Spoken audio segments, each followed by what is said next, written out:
يا مساء الفل، عاملين ايه؟ وحشتوني كتير من اخر فيديو نزلته معاكم.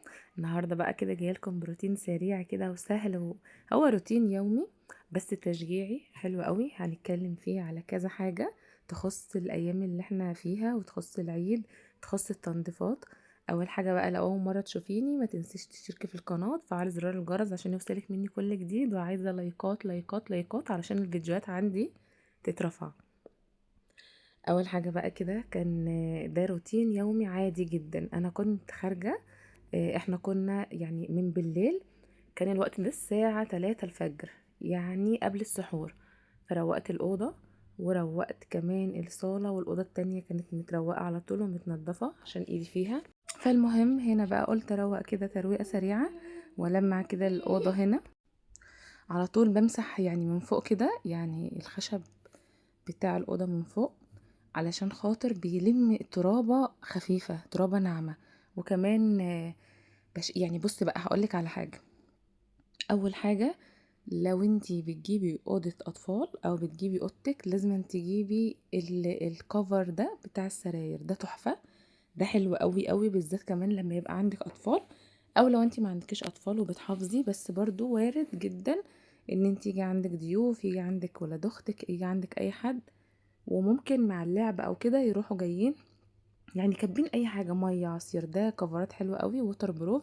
بصوا بقى، انا هنا ببقى عايزه افرش حاجات فاتحه، بس في نفس الوقت يعني انا معايا اطفال، فما ينفعش ان انا افرش حاجات فاتحه خالص او حاجات يعني لونها ابيض. ممكن افرش عندي في اوضتي انا على سريري انا، لكن هنا لا. هنا دايما بحب اختار الحاجات اللي هي ممكن ايه، تبقى يعني ميالة للغوامق شوية. بس هنا الدفايتين دولت كنت جايباهم اللون ده، كان حلوين قوي، وكمان خامتهم حلوة قوي وملمسهم ناعم.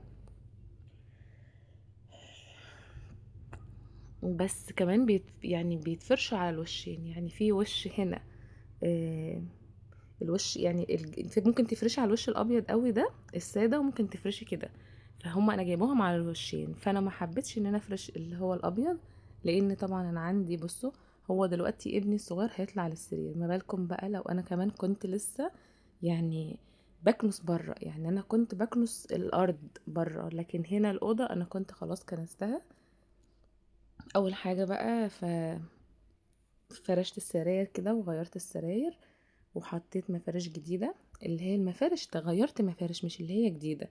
هنا بقى عايزة اقول لكم البامب دي، دي كسوة للخدودية حلوة قوي قوي، بتتباع في المحل بتاع اللي هم المفروشات يعني عامة. حلوة قوي، مش غالية بس حلوة، وبتحافظ على المخدة بتاعتك، وبتخليها دايما نضيفة. يعني احنا بنفرشها وبعد كده بنلبسها لها بتفضل بيها، ومن الوقت للتاني طبعا بتغسليها. ده بيبقى شبه غيار. هنا بقى الستارة كانت واقعة من الفرق بتاعهم ما شاء الله، فهنا يعني كام حلقة كده كانوا واقعين، رحت جايه طالعة عدلتها وحطيتها هنا. بالنسبة ليا انا الستارة دي سهلة، ليه؟ لاني ببقى واقفة على السرير، ببقى واقفة على الكومودو، فبعرف اتحكم فيها، بتبقى قريبة مني. لكن الستائر التانية بتبقى صعبة، محتاجة سلم، محتاجة حد كده.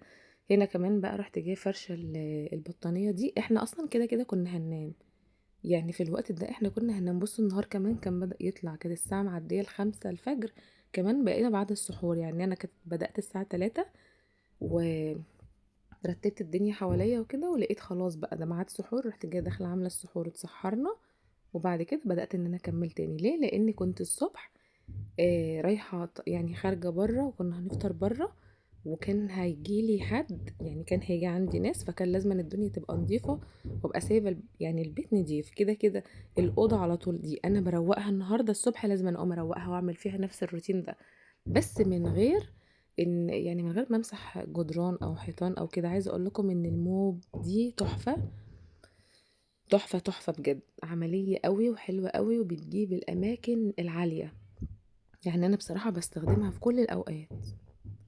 حتى بصوا ابني بقى هنا كان حابب ان هو اللي يسيق، فقلت له خلاص، هو فرحان بيها يعني شايفها حلوة، فهو كان بيقول لي انا عايزه اجربها. فانا اصلا كمان كنت خلصت الارضيه، فقلت له خلاص تمام خد كمل. هنا بقى خلاص كنت خلصت كده، وكانت الدنيا هاديه. عايزه اقول لكم اني والله العظيم لما بتبقي مودك وحش وبتقومي كده تتنشطي تروقي او تعملي اي حاجه، فبتلاقي لا، مودك اتغير تماما.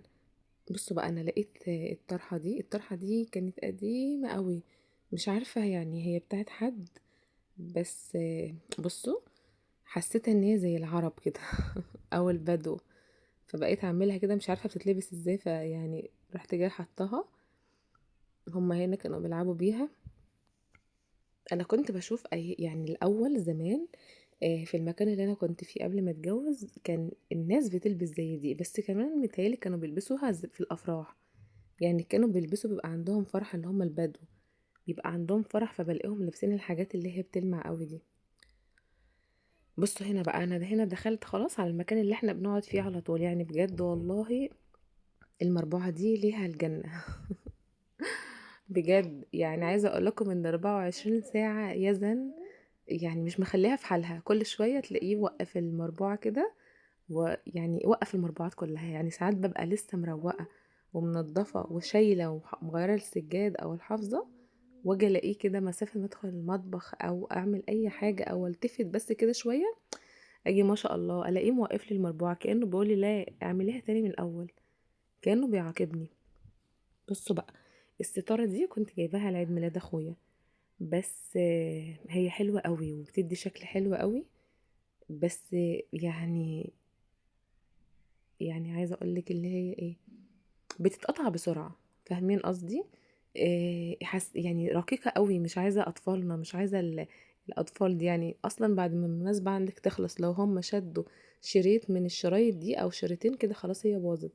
كمان عايزة اقولك ان يزن كان شد كام حاجة من الشرايط اللي هي واقعة دي، وانا لقيتها الستارة زي ما هي، وبصراحة كانت شكلها حلو، فرحت جاية جبت الشرايط دي لزقتها كده، ورحت جاية واخدة واحدة يعني حتة استرتش، قطعة استرتش على الحتت اللي هي عايزة تتلزق، ورحت جاية لزقاها.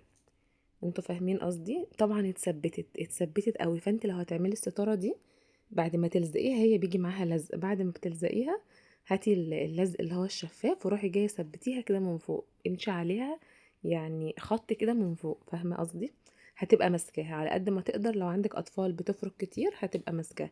وكمان الشريط ده اللي هو هابي بيرثداي، اول كام حرفين كانوا واقعين، فده اللي خلاني كمان ان انا يعني اعملها.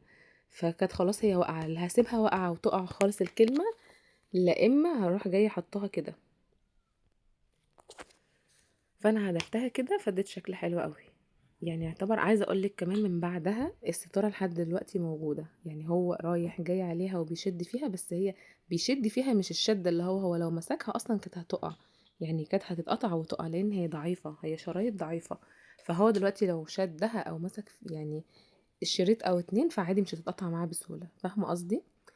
دي برضو فكرة من الأفكار، فحبيت أفيدكم. هي بصراحة يعني شكلها حلو، و... وأنا يعني عجباني كشكل، فقلت سيبيها شوية كتغيير، لكن في ترويقة العيد أكيد هشيلها. بصوا بقى هنا كمان طلعت على الستارة دي، عايزة أقول لكم مسلكتش، يعني هما كمان الستارة دي ما كانوش سايبينها في حالها، كانوا موقعينها.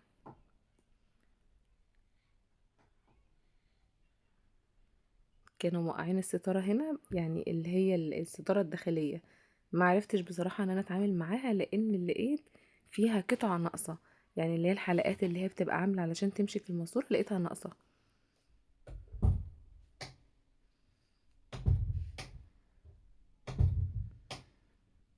فنزلت وما اتعملتش.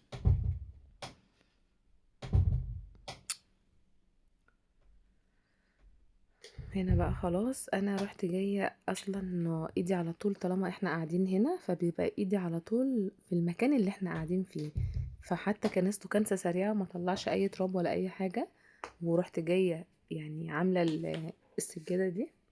عايزة اقول لكم هنا كان الوقت معدي الساعة 6، وكنت المفروض انام لان المفروض هصحى الساعة 11، كان عندنا ميعاد، فالمفروض هصحى الساعة 11.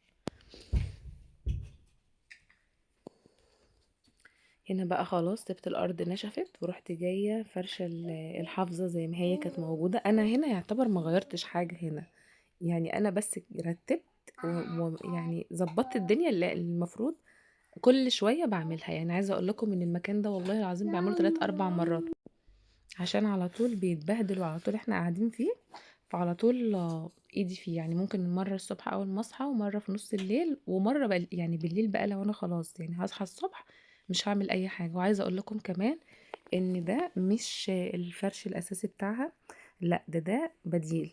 يعني اللون البني ده بديل انا عاملاه، يعني مفصلاه، جايبه قماش وكنت مفصلاه ساعتها. طبعا الكلام ده من كام سنه، من 4 سنين او 5، لا غالبا من 4 مش 5. بصوا هنا بقى حاولت ان انا اعدلها. واحلى حاجه فيها يعني اللي عاجبني في المربوعه دي، ان هي يعني عاملاها انا في الرسمه بتاعتها الاساسيه في القماش الاساسي، ان انا ممكن اعملها وشين، يعني مرسوم او ساده. ودي كمان عملتها كده، ممكن اعملها ساده خالص، وممكن اعملها منقوش خالص يعني مرسومه، وممكن اعملها جزء وجزء. يعني القطعه اللي فوق دي زي ما انتم شايفينها كده مرسومه، والقطعه اللي هي اللي تحت الارضيه دي لا ساده.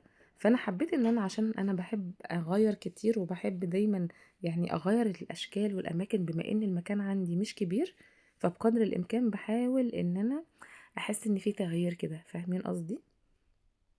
بصوا هنا بقى كنت خلاص خلصنا، وباخد الخداديات بتاعتها دي عشان ارصها. حتى كمان الخداديات دي في جزء منها يعني مرسوم، والجزء التاني اللي هي الجزء التاني ده لا سادة.